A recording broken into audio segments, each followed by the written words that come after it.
그러면 3시가 되어서 이제 시작하겠습니다. 오늘 여러분께 말씀드리고자 하는 내용은 우리 학교 통합의학교육 과정에서 저희가 강좌평가를 하고 있는데요. 저희가 강좌평가에서 나온 자료를 모아서 몇 가지 분석을 좀 한 게 있습니다. 그래서 그 내용을 소개시켜 드리고 교수님들 수업에 참고해 주십사 해서 시간을 마련하였습니다. 그래서 오늘 말씀드릴 내용들은 이제 우리 학교에 해당하는 얘기고요. 우리 학교에서 주로 1학년, 2학년에 이제 단위과정이 개설되어 있는데, 이 단위과정 내에 수업평가와 단위과정 평가를 학생들에게 이제 온라인 설문조사를 통해서 실시하고 있습니다. 그래서 2014학년도 이후에 2학기 이후에 이제 블랙보드를 통해서 취합하고 있고요. 그 이후에 지속적으로 현재까지 하고 있는데, 오늘 말씀드릴 내용은 이제 2014학년도하고 15학년도에 모았던 자료에 대한 결과입니다.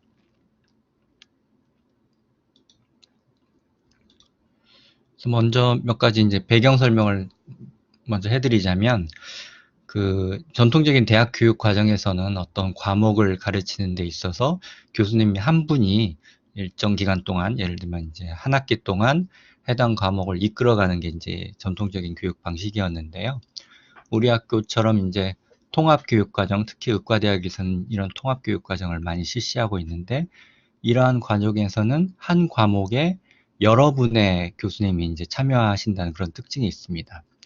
이 여러분이 참여한다는 특징뿐만 아니라 여기에 참여하시는 그런 교수님들이 하나의 그런 학문 분야의 교수님이 아니라는 특징이 있죠. 예를 들면 이제 하나의 단위과정, 감염과 면역이라는 단위과정이 있다고 한다면 미생물학 교수님도 들어오시고 병리학 교수님도 들어오시고 소아과학이나 이제 내과학 교수님들도 들어오시기 때문에 통합교육 과정에서는 교수님이 여러분이라는 특징 더하기 들어오시는 교수님의 학문 분야가 다양하다는 그런 특징까지 가지고 있습니다. 그래서 우리 학교가 이런 통합 교육 과정을 운영을 하면서 이제 학생들이 이러한 교육 과정이나 수업에 대해서 어떤 생각을 가지고 있는지를 알기 위해서 과정 평가와 이제 수업 평가라는 형식을 통해서 학생들의 의견을 청취하고 있습니다. 그래서 과정 평가는 해당 과정이 끝나면 끝난 시기부터 약 일주일 정도의 시간 내에 학생들에게 이제 온라인 설문지를 통해서 그 설문지에 학생들이 응답하는 형식으로 이제 학생들의 의견을 취합하고 있고요. 수업 평가는 수업에 들어오시는 교수님들이 바뀔 때마다, 예를 들면 뭐 매 시간마다 교수님이 바뀐다. 그럼 매 시간마다 설문지가 나갑니다.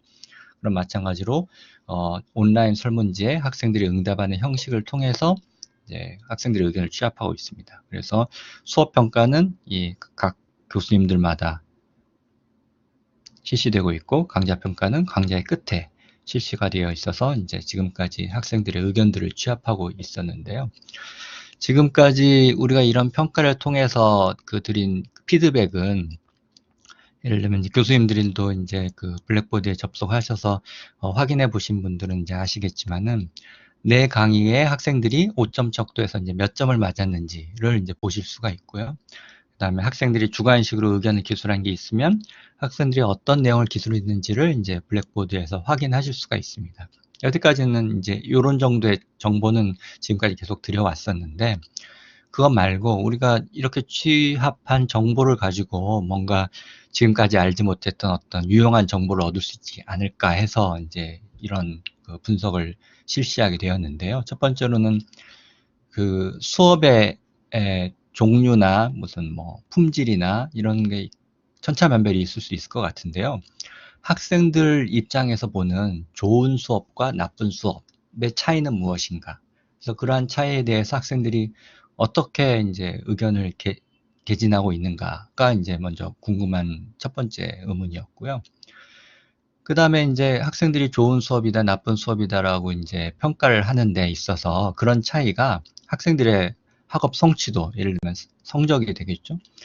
과연 좋은 평가를 받는 수업의 학생들의 성취도가 성적이 더 높을 것이냐, 낮을 것이냐, 아니면 관련이 없을 것이냐, 뭐 이런 의문점들이 생겼습니다.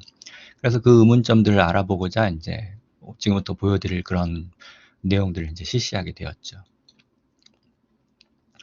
근데 이러한 노력의 기본 바탕은 이제 여기에 있습니다.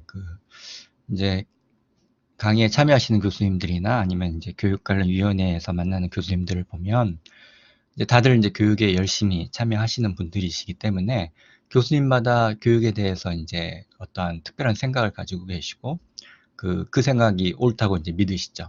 그래서 근데 이제 교수님마다 그 교육에 참여하는 과정을 통해서 생기게 되는 각 교육에 대한 경험이 다 교수님마다 다르기 때문에 각각의 교수님의 생각이 옳다 그르다라는 그런 판단을 떠나서 그러한 다양한 생각이나 다양한 경험을 바탕으로 그 생각들을 교육 전반에 걸쳐서 일반화하는 과정이 그렇게 쉽지 않다는 것을 이제 느꼈습니다. 예를 들면 교육 관련 위원회에서 어떤 결정을 해야 되는데 해당 그 내용에 대한 교수님들의 경험이 각각 다르기 때문에 그 교수님 개인의 입장에서는 그 생각들이 다 옳은 의견임에도 불구하고 그 의견들을 하나로 묶어서 어떤 한 가지 정책을 수립하는 게 이제 쉽지 않은 걸 이제 많이 느끼게 되었죠.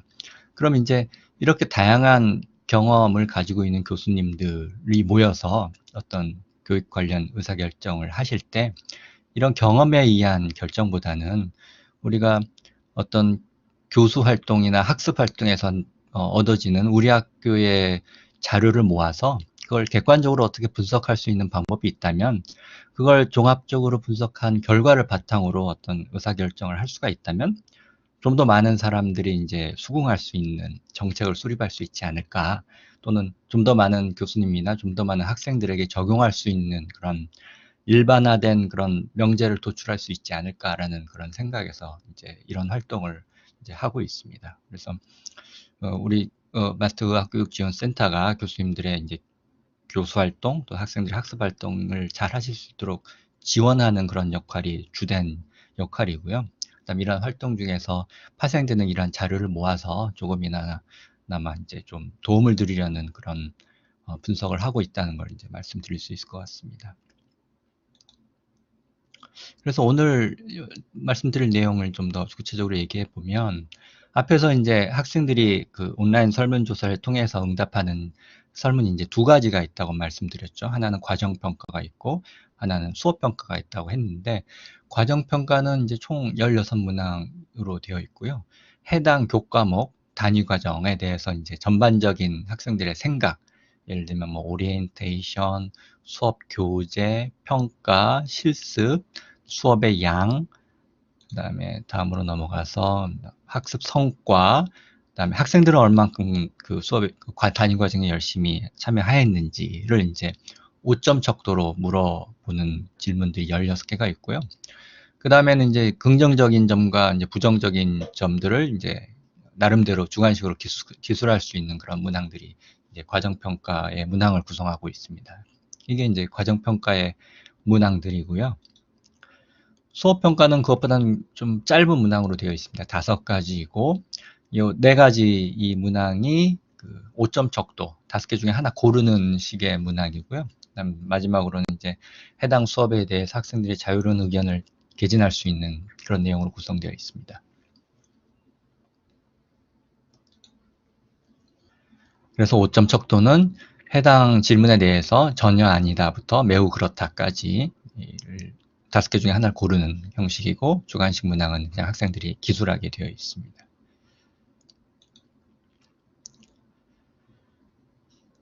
그래서 이 자료를 이제 어떻게 들여다볼 것인가를 고민을 좀 했었는데요.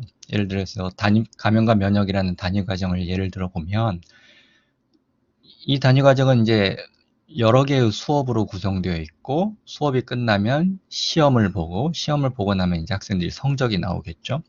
근데 이 경우 모든 성적이나 시험이 해당 단위 과정의 이름으로 이제 종합적으로 나가게 됩니다.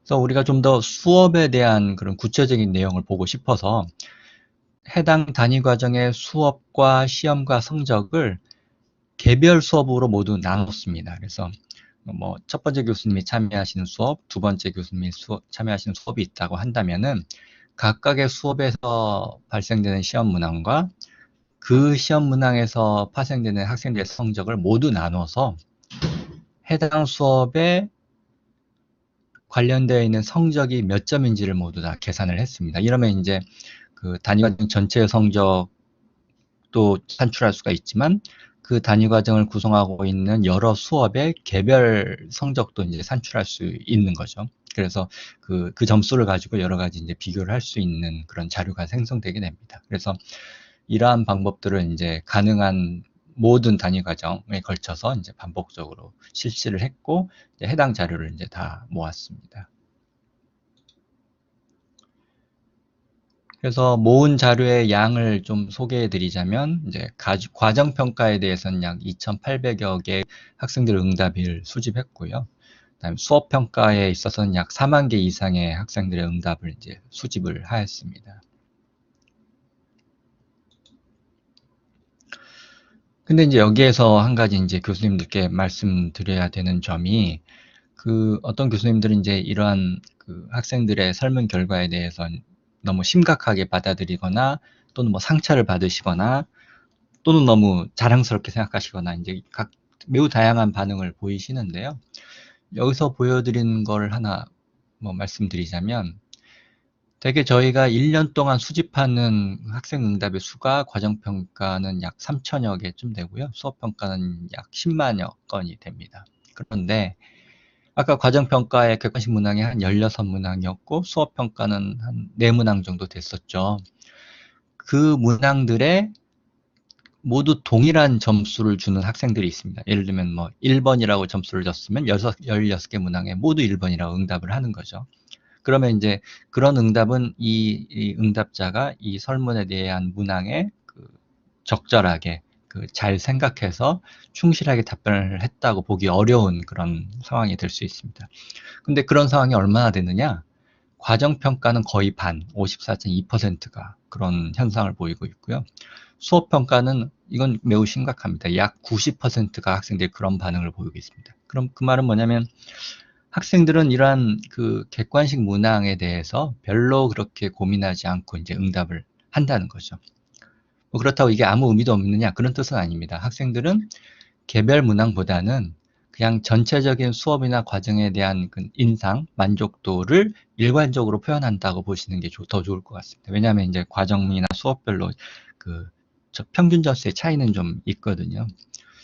그래서 이걸 결과를 보면 너무 그 교수님들이 저희가 이제 블랙보드에서 강좌평가 결과를 알려드리는데 그 결과에 대해서 문항별로 너무 세세하게 진지하게 고민하실 필요는 없지 않을까라는 말씀을 먼저 드릴 수 있을 것 같고요. 그럼 이런 현상이 왜 나오느냐? 사실 우리가 너무 많은 설문을 학생들한테 요구하고 있습니다. 아까 보셔서 알겠지만 그 수업평가는 교수님이 바뀔 때마다 학생들에게 설문지가 나가는데 어떤 단위 과정은 매 시간마다 교수님이 바뀌기 때문에 하루에 5시간의 수업을 하면 학생들이 그 수업에 대해서 설문지에 응답을 해야 되는 건수가 5건이 되는 것 정도로 매우 많은 양의 설문을 학생들에게 요구하고 있죠. 이러면 당연히 이제 우리가 얘기하는 설문 피로도라는 게 누적이 되어서 일반적으로는 이제 응답률이 떨어지고 그 응답한 내용의 질이 저하돼서 그 수집된 정보를 사용하는데 좀 무리가 있는 상황이 발생합니다. 그런데 우리는 이제 그 학생들이 해야 될 평가 설문의 일정 양을 채우지 못하면 학생들의 점수를 깎는 제도를 운영을 하고 있습니다. 그래서 이건 조금 문제가 있는 제도 중에 하나인데, 그러니까 제가 동의하지 못하는 제도 중에 하나인데, 학생들의 설문을 독려하기 위해서 그 설문의 응답률을 이제 학생들이 받는 성적의 일부로 환산해서 적용을 하고 있는 거죠. 그래서 특정 수준 이하로 떨어지지는 않지만, 응답률이 떨어지지는 않지만, 여기서 보는 것처럼 객관식 문항에 대해서 일률적으로 동일한 응답을 하는 그런 현상이 발생하고 있습니다. 그럼 이런 현상이 처음부터 그러냐?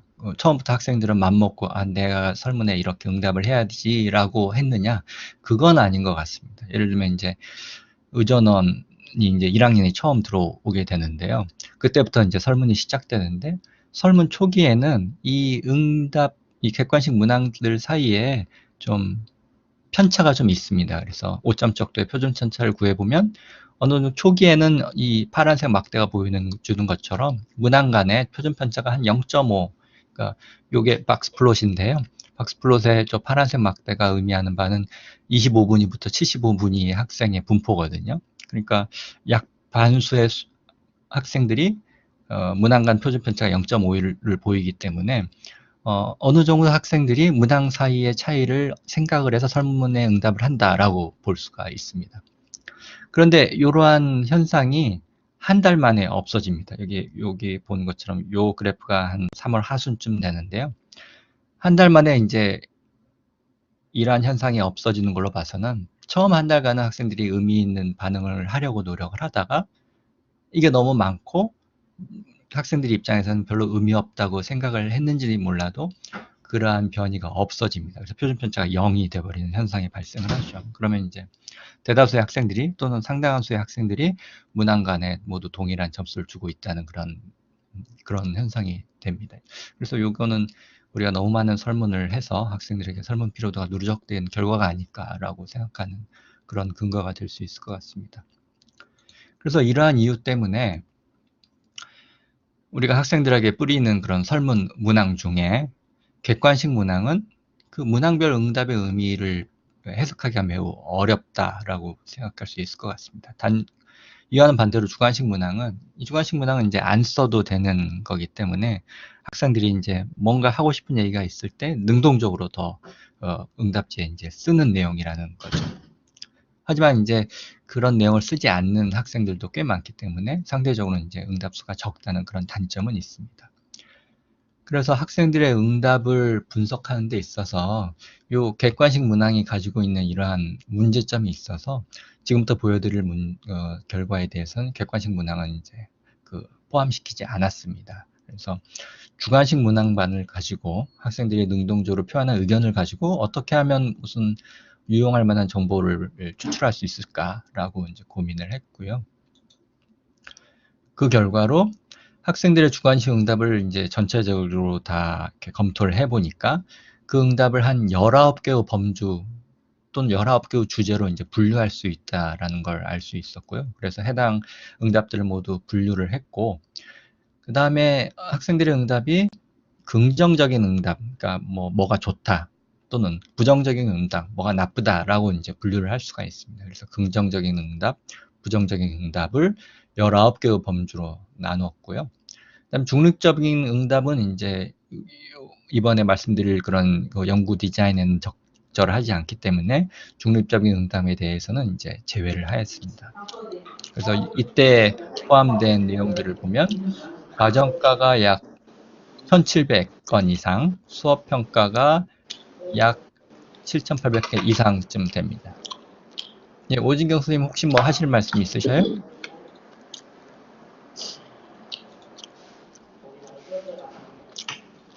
네, 없으시면 계속 진행하겠습니다. 어느 분이 지금 식사 중이신가 봐요. 네, 그래서 이 주관식 응답을 이제 포함을 시켰고요. 그래서 요 19개 범주 또는 19개 주제에 대한 응답을 분류를 하였고, 그 범주에 해당하는 수업 중에 어떤 수업은 그 범주가 긍정적으로 평가된 수업이 있고, 어떤 수업은 그 범주에 대해서 부정적으로 평가한 수업이 있습니다. 그래서 이렇게 둘로 나누어진 수업에 학생들의 성적을 산출을 하고, 어떻게 산출했는지는 아까 처음 부분에서 말씀을 드렸죠. 그래서 긍정적 평가를 받은 수업의 성적, 부정적인 평가를 받은 수업의 성적을 산출한 다음에 이 두 가지의 차이가 있는지, 통계적인 차이가 있는지를 이제 봤는데요. 이게 이제 자료가 정규 분포를 하지 않기 때문에 이제 적용한 그런 통계 검정 방법은 이제 마뉴티 유검정을 실시를 해서 차이가 있는지 없는지를 이제 살펴봤습니다. 그래서 이러한 작업들을 위해서 이제 저희가 교수 활동과 학습 활동을 통해서 얻어진 자료를 통해서 데이터베이스를 구축하고 있고요. 해당 관련 데이터베이스 구조를 보면 이제 수업 평가 설문을 모아 놓은 다음에 이 설문이 어느 교수자에 대한 설문인지, 또는 이 설문과 관련되어 있는 시험 성적은 어디에 해당하는지 등등을 이제 데이터베이스에 다 구축을 해서 우리가 그 해결하고자 하는 그런 의문점에 적절한 형태로 이제 데이터를 추출을 해서 앞에 말씀드린 유검정을 실시하였습니다. 그래서 결과를 말씀드리면 학생들이 그 주관식으로 표출한 그런 의견들의 범주가 19개 정도로 정리가 되었고요. 그 19개 범주를 이제 보여준 표입니다. 그래서 어떤 의견들은 수업의 흥미에 대한 의견들, 또는 교수진에 의한 대한 의견, 또는 수업 자료에 대한 의견 등등으로 이제 분류할 수가 있었습니다. 그러면 그 19개, 요 범주가 여기 보여주고 있는 19개 범주고요. 학생들이 주로 어떤 범주에 대한 의견을 많이 표출했느냐, 빈도순으로 봤을 때 이 왼쪽에 표현되어 있는 그 숫자가 이제 과정평가에 해당하는 거고요. 요 오른쪽에 보여지는 숫자가 이제 수업평가에 해당하는 겁니다. 그래서 주로 학생들은 과정평가에서 시간표에 대한 의견을 많이 제시를 했고요. 과정의 수업 내용에 대한 의견, 그다음에 기타 일반적인 내용, 이러한 주제들에 대한 의견들이 각각 이제 10% 이상을 차지했고요. 수업 평가에서는 좀 다른 분포를 보였습니다. 수업 평가에서는 이제 수업의 난이도, 그다음에 학생들의 이해도에 대한 의견이 많았고, 수업의 요점, 이게 정말 요점이 잘 정리되었던 수업인지 아닌지에 대한 의견들이 있었고, 수업에서 다루어지는 수업의 내용, 이거는 이제 과정평가와 동일한 주제였고요. 그다음에 그 수업이 학생들의 흥미를 얼마나 유발을 했는지 안 했는지에 대한 의견, 이렇게 4가지 주제에 대해서 학생들의 의견이 많이 접수가 되었습니다. 그래서 이제 저희가 이제 뭐 책임교수 워크숍에도 있고 발표를 하면 매년 발표를 하는 내용 중에도 하나인데요. 그 위원회에서 이제 잘한 단위 과정, 이제 좀 잘못한 단위 과정을 분류를 해서 잘한 단위 과정에 이제 상도 주고 하지 않습니까? 그래서 좋은 단위 과정, 학생들 입장에서 그게 절대적인 의미는 아닙니다만 학생들 입장에서 좋은 단위 과정과 그렇지 않은 단위 과정의 차이가 뭘까를 이제 학생들의 주관식 의견을 통해서 구분을 좀 해봤더니, 왼쪽이 학생들로부터 좋은 평가를 받은 단위 과정이고, 오른쪽이 학생들로부터 좀 덜 좋은 평가를 받은 단위 과정입니다. 그래서 해당 단위 과정에서 각각의 수업에 대해서 얼마나 좋은 평가를 하고 있느냐를 이제 그려놓은 박스플롯입니다. 예를 들면 이제 이 1에 가까운 거는 그 단위 과정에 포함되어 있는 수업들에 대해서 긍정적인 평가가 많다라는 뜻이고요. 0이라고 가까운 거는 이제 부정적인 평가가 많다라는 뜻입니다. 그래서 이 박스플롯의 분포를 보면 이제 크게 차이는 없어 보입니다. 그 말은 이제 여기 1에 가까운 게 이제 긍정적인 수업인데, 좋은 평가를 받은 단위 과정이나 나쁜 평가를 받은 단위 과정이나 해당 단위 과정에는 좋은 수업들이 항상 존재를 한다는 뜻입니다. 위쪽에 이 박스가 그려져 있으니까요. 하지만 좋은 단위 과정이라고 평가를 받은 과정 내의 수업들은 나쁘게 평가를 받은 수업이 적다라는 거죠. 0.2에서 0 사이에 이 박스플롯의 인터퀀탈 레인지에서 벗어나 있는 걸로 봐서는 여기에는 나쁜 수업이 별로 학생 입장에서 없고, 대신에 좋지 않은 평가를 받은 단위 과정에서는 좋지 않은 평가를 받은 수업들이 많이 존재를 하고 있다라고 볼 수 있습니다. 그래서 이 말을 좀 해석해 보자면, 어떤 단위 과정이 좀 좋지 않은 평가를 받았다고 한다면은 전체 단위 과정을 단위 과정에 포함되어 있는 전체 수업을 개선하려는 노력보다, 그러려면 굉장히 많은 시간과 노력이 필요할 테니까요. 이렇게 학생들부터 평가가 안 좋은 수업에 더 집중을 해서 이 숫자는 그 전체 수업보다는 꽤 적은 수일 테니까요. 이 수업들만 개선을 한다면은 그 왼쪽에 보여진 박스플롯처럼 좋은 평가를 받은 단위 과정에 준하는 형태로 이제 변환시킬 수가 있겠구나라는 그런 해석이 가능합니다. 그래서 전체 단위 과정을 변화시키는 것보다는 평가가 좋지 않은 수업 몇 개의 수업에 집중을 해서 조금 더 그 수업을 개선시키는 것이 더 큰 효과를 보이겠구나라는 그런 해석을 할 수 있을 것 같습니다. 그 다음에 이제 각 단위 과정에는 여러 가지 형태의 교수법이 존재를 하죠. 뭐 강의를 하는 경우도 있고, 실습이나 학생 참여가 있는 것도 있고, 뭐 증례토이나 기타, TBL이나 PBL 같은 기타 여러 가지 수업 방법들이 있습니다.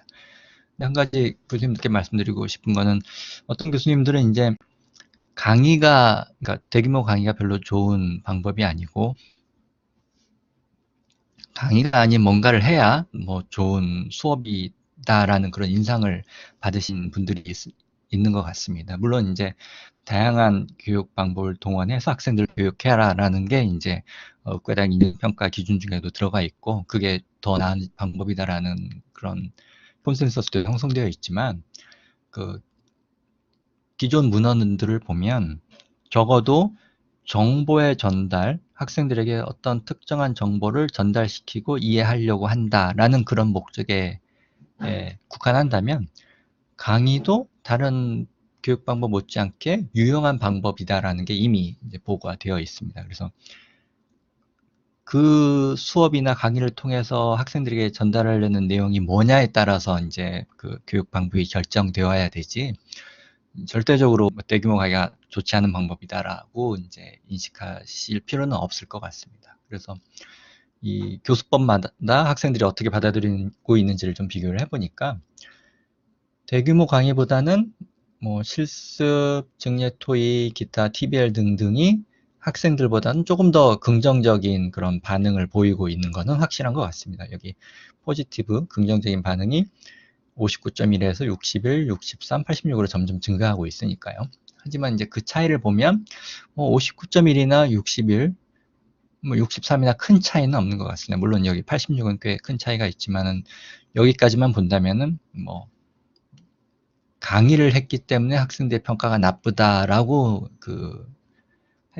인식을 하거나 해석할 필요는 없을 것 같습니다. 그래서 교수님들이 이제 수업을 준비하실 때, 이 내용은 내가 강의를 해서 학생들에게 전달을 하는 게 가장 효율적이라고 판단을 하신다면, 뭐 그렇게 하시는 것이 가장 나은 방법이라고 말씀드릴 수도 있을 것 같습니다.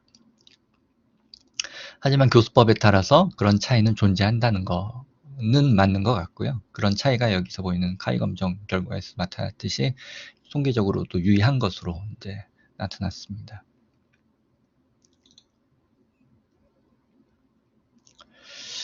그 다음에 또 궁금했던 거는, 그럼 학생들이 좋아하는 단위 과정 또는 학생들이 좋아하는 수업에서 학생들의 성적이 더 높으냐?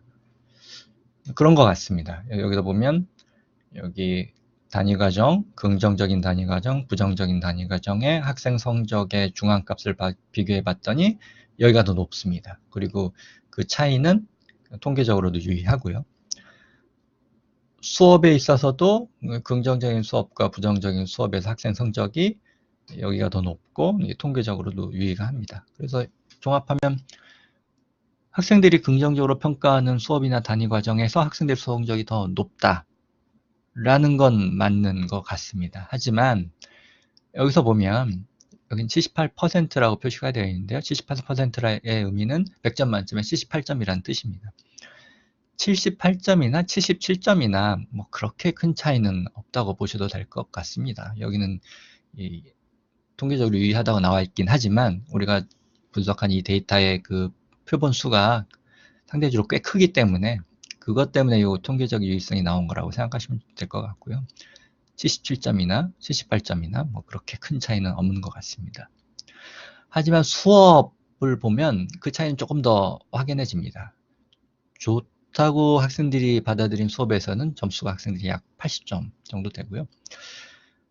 좋다고 못 느낀 수업에서는 점수가 좀 낮습니다. 72점.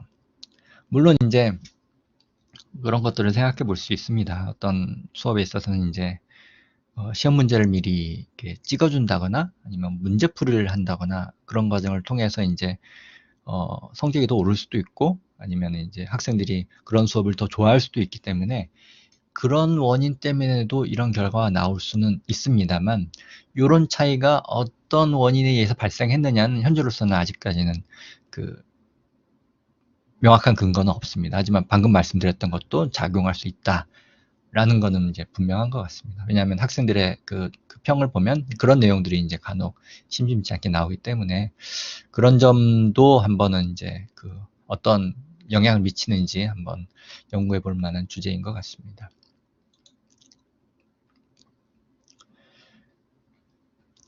그래서 여기 보시면 이쪽 그래프가 이제 단위 과정에서 긍정적인 평가를 받은 단위 과정, 부정적인 평가를 받은 단위 과정. 그 다음에 수업에서 긍정적인 평가를 받은 수업, 부정적인 평가를 받은 수업. 앞의 결과는 그냥 단위 과정 전체 또는 그 수업 전체의 그 성적을 봤더니 그런 차이가 있더라라는 걸 보여드린 거고요.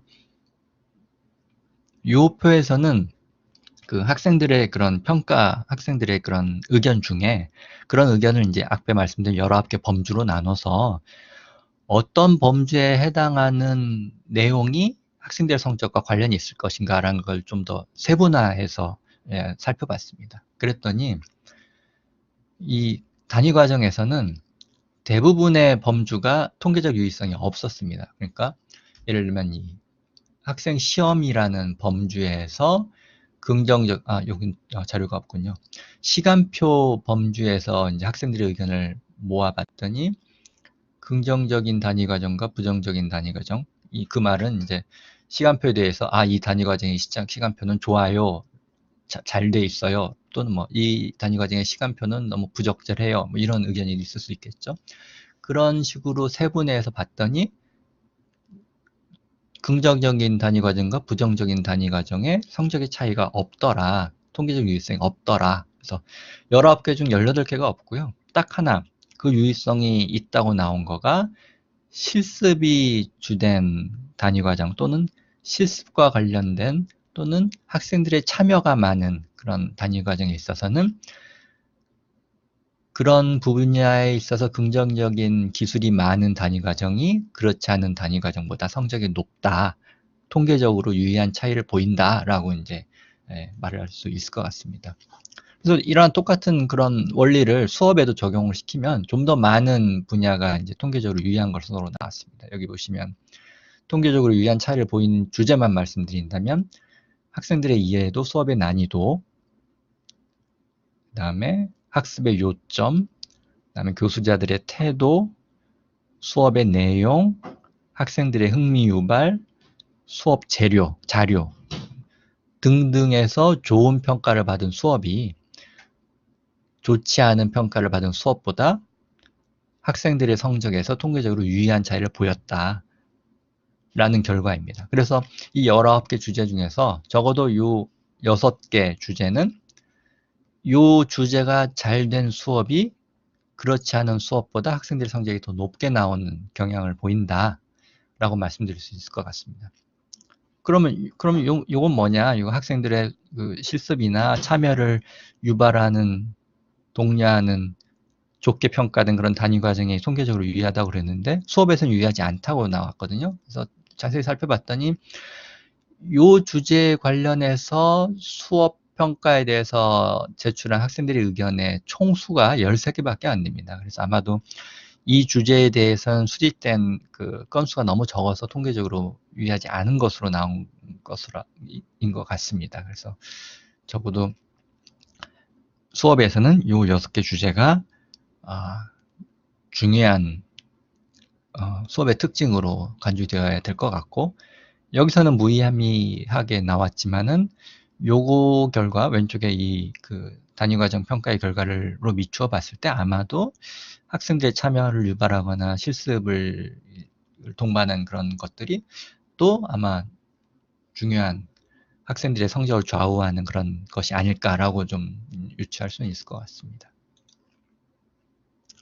네, 그래서 학생들의 실습을 동반하거나 학생들의 참여를 유발하는 수업이 그렇지 않은 수업보다 여기 박스 플롯의 가운데 선이 중앙값이니까 높은 성적을 보인다라고 이제 결과가 나왔고요.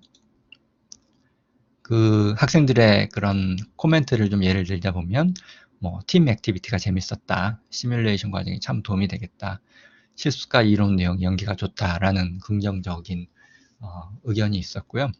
부정적으로는 이제 실습을 하는 데 있어서 그 실습에 참여한 학생들에게 적절한 준비를 못 시키는 거에 대한 불평이 이제 있었습니다.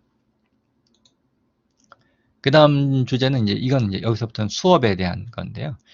난이도 이해도, 이 수업이 너무 어렵거나 또는 학생들이 이해하기 어렵거나 하는 그런 것들에 대해서 좋은 평가를 받은 수업이 그렇지 않은 평가를 받은 수업보다 성적이 더 높은. 하지만 여기 25분위부터 75분위의 학생 분포를 보면 분포는 이제 그렇게 큰 차이를 보이지는 않는 것 같습니다. 그래서 강의 난이도나 학생 이해도에 대해서 좋은 평가는 이제 교수님들이 쉽게 설명을 해주신다. 그래서 이해하기가 좋다라는 평가가 많았고요. 여기에 대해서는 이제 부정적인 의견들은 교수님들의 그런 그 수업에서의 설명이나 그런 것들이 학생들의 수준에 잘 맞추지 못하는 것 같다. 그래서 학생들에 대한 이해가 좀 낮은 게 아니냐라는 거에 대한 그 불평이 있었던 것 같습니다. 그다음 학습 요점도 마찬가지로 긍정적인 평가를 받은 수업이 그렇지 않은 수업보다 더 높은 점수를 받았고요. 학생들은 학습 요점 분야에 대해서는 어떤 의견을 보이고 있냐면은 대개 이제 수업에서 다루는 내용이 많고 학생들이 공부할 양이 많기 때문에 취사 선택 또는 그 어떤 걸 조금 더 먼저 하거나 반복해야 되는지를 알 수 있도록 중요한 것을 좀 뭔지를 알려달라 라는 거에 대한 요구가 이제 많았던 것 같고요. 그래서 이제 그러한 판단이 어려운 수업일수록 그게 어렵다는 그런 부정적인 의견을 이제 많이 제출한 것 같습니다. 그다음에 태도, 이건 이제 교수자의 태도입니다. 그래서 긍정적인 평가를 받은 수업이 이제 부정적인 평가를 받은 수업보다 이제 높은 성적을 보였고요. 그럼 태도에 대해서 어떤 말들을 하느냐? 교수님이 열심히 하신다, 또는 학생들의 피드백을 이제 눈여겨 본다. 그다음에 도움이 필요할 때 아주 친절하게 도와준다. 라는 긍정적인 의견이 있었더니 반해서 어떤 교수님들은 이제 물론 뭐 이유가 있으셨겠지만은 수업 시간에 이제 화를 내시는 분들도 있었던 것 같고, 수업의 진행 방식이 너무 학생들이 받아들이기에는 좀 위압적인 것도 있었다라는 그런 평가가 있었습니다. 그다음에 수업 내용, 긍정적인 평가를 받는 수업이 그렇지 않은 수업보다 높은 성적을 보였고요. 수업 내용에 대해서는 이제 여러 가지 그 동영상 자료나 그다음에 증례 자료, 그다음에 그 수업 시간에 다루어지는 개념이나 이론을 이제 확실하게 그 반증할 수 있는, 확실하게 이제 증거할 수 있는 그런 예시, 이런 것들을 통해서 학생들의 이해를 독려한 거에 대해서 이제 긍정적으로 평가를 했고요.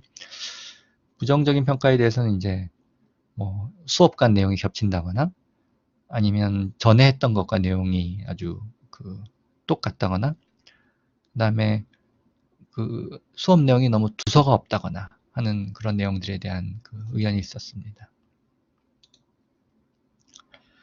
그다음에 학생들의 흥미를 유도한 수업의 성적이 확실히 그렇지 않은 수업보다는 더 높다라고 나왔고요.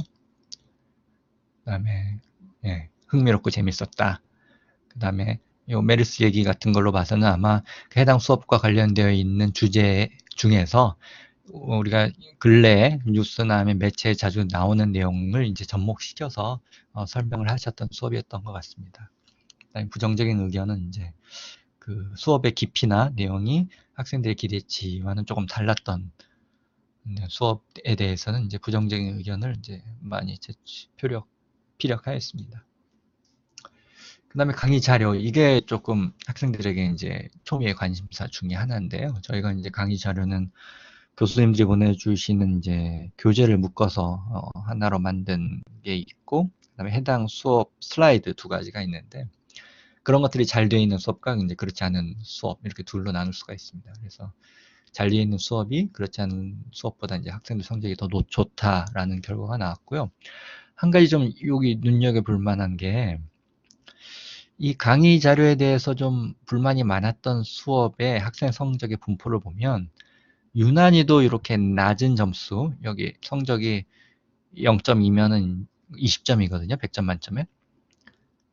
유난히 이 성적이 나쁜 학생들이 다른 주제에 비해서 많이 발견된 것 같습니다. 그 말은 물론 뭐 여기 높은 그 거의 100점에 가까운 사람들은 뭐 긍정적인 수업이나 부정적인 수업이나 다 존재를 합니다. 그 말은 학업 성취도가 좋은 학생들은 그 수업에서 제시하는 그런 강의 재료가 설령 좋지 않다 하더라도 그걸 이제 스스로 그 만회하거나 아니면 스스로 뭔가를 그 노력을 해서 소기의 목적을 달성하는 그런 학생들이 있는 반면에 학업 성취도가 낮은 학생들은 다른 주제에 비해서 강의 자료가 나쁜 수업에 대해서 더 많은 영향을 받는 것 같습니다. 그러니까 강의 자료가 나빠서 이 다른 수업에서 보이는 그런 분포보다 훨씬 더 낮은 분포를 보이는 걸 봐서는 성취도가 낮은 학생들은 이 강의 자료에 의존하는 의존도가 높다고 보면 맞을 것 같습니다. 그래서 그런 학생들은 이제 뭔가 자기가 스스로 뭔가를 찾아보고 뭐 공부하는 그런 자기 학습, 주도 학습이 몸에 배어 있지 않는 학생이기 때문에 이렇게 그 해당 수업에 대한 자료가 뭐 충분하게 또는 학생들 편의에 맞게 제공되지 않으면 이제 매우 낮은 성적의 결과를 보이는 걸로 나타나는 것 같습니다. 그래서 학생들은 여기에 대해서 이제 가장 많이 나오는 주제 중에 하나가 이제 슬라이드가 미리 주어지지 않았다, 수업 자료가 없다. 라는 거가 이제 가장 큰 불만 중에 하나고요. 매번 학생들과의 무슨 간담회나 무슨 설명회 같은 데에 참석해 보면 늘 나오는 이야기 중에 하나입니다. 물론 이제 수업 자료나 슬라이드를 꼭 주는 게 교육적으로 옳으냐, 여기에 대해서 이제 동의하시지 않는 교수님들도 꽤 많으시고 일부는 이제 하시는 말씀들에 동의를 합니다. 근데 그렇지 않다면 이제 슬라이드를 주지 않는다면은 학생들이 이제 해당 수업이나 해당 단위 과정을 공부하면서 참고를 할 만한 적절한 교재가 있어야 되는데 현재 우리 학기 단위 과정에서는 이제 그러한 통합 교육 과정에 적절한 교재가 이제 없는 게 대부분입니다. 그래서 그런 학생들이 의지할 만한 교재가 없는 상황에서는 당연히 학생들은 이제 슬라이드에 의존할 수밖에 없기 때문에 그런 슬라이드를 수업 전에 주지 않거나 아니면 아예 주지 않거나 했을 경우 이제 학업 성취도가 낮은 학생들은 아주 큰 영향을 받는 거죠. 그래서 우리 학교 교육과정이 가지는 이제 그 성결해야 될 문제 중에 하나가 이 문제가 중요할 것 같습니다. 왜냐하면 이제 잘하는 학생들은 이렇게나 저렇게나 이제 잘하기 마련이기 때문에 우리가 그 잘 못 따라하는 학생들이 잘 할 수 있도록 해야 된다라는 걸에 우선순위를 둔다면 이 문제를 어떻게 해결하는 거가 앞으로의 학생 교육 활동에 좀 중요한 변수로 작용하지 않을까 싶습니다. 그래서 오늘 말씀드린 내용을 좀 요약을 해보면은 첫 번째는 수업 평가에 제시한 학생들의 의견이 학업 성취도와 관련이 있다. 그다음에 그러면 학업 성취도와 관련된 일이 무엇이냐에 대해서는 이제 앞에서 예를 들어서 몇 가지 말씀드렸고요. 그 다음에 이러한 통계적 유의성이 이제 과정 평가에서는 나타나지 않았거든요. 그래서 학업 성취도와 관련된 수업의 특징들은 과정 평가에서는 잘 드러나지 않는 것 같습니다. 이건 어떻게 보면 좀 당연한 결과인 것 같아요. 왜냐하면 과정 평가는 과정이 다 끝난 다음에 한꺼번에 하는 거기 때문에 그때 설문에 응답한 학생들이 그 단위 과정의 모든 수업을 잘 기억을 해서 응답을 하기가 어렵기 때문에 이러한 결과가 나온 것 같기는 합니다. 그래서 수업 평가가 이제 반드시 필요하다라는 거에는 이제 동의할 수 있을 것 같고요. 그래서 그다음에 앞에서 말씀드렸던 것처럼 객관식 문항에 대한 학생들 응답이 그렇게 신뢰할 만한 거가 아니기 때문에 수업 평가는 필요하지만 현재의 우리가 하는 수업 평가의 방법은 한 번쯤 좀 고민을 해봐야 될 필요가 있을 것 같다. 그래서 학생들의 응답을 좀 더 유의한 응답으로 유도할 수 있는 그런 제도로 좀 더 개선할 필요는 있겠다라는 말씀을 드릴 수 있을 것 같습니다. 그 다음에 앞에서 봤던 그런 그 학생들의 응답을 통해서 학생들 성적과 관련되어 있는 수업의 특징들이 뭐냐라는 그런 질문들을 살펴봤을 때 적절한 난이도를 가지고 있는 수업, 그러니까 적절히 학생들이 이해도 할 수 있고 적절하게 교수님들이 설명을 할 수 있는 그런 수업, 그 다음에 무엇이 중요하고 무엇이 덜 중요한지가 분명하고 강조되어 있는 그런 수업, 그 다음에 학생들을 대한 교수자의 태도가 사려 깊은 수업, 그 다음에 해당 수업에 적절하고 다양한 수업 자료가 제시되는 그런 수업, 그 다음에 학생들의 흥미를 유도하는 수업이 학급 성취도가 높게 나왔다라는 걸 이제 말씀드릴 수 있을 것 같습니다. 그러니까 요 내용들이 학생들의 성적이 높은 거니까 교수님들이 이제 수업에 참여하시게 된다면 요 주제들에 대해서 한 번쯤은 이제 생각을 해보시고 이제 강의를 준비하시거나 강의를 이제 진행을 하시면 좋을 것 같습니다.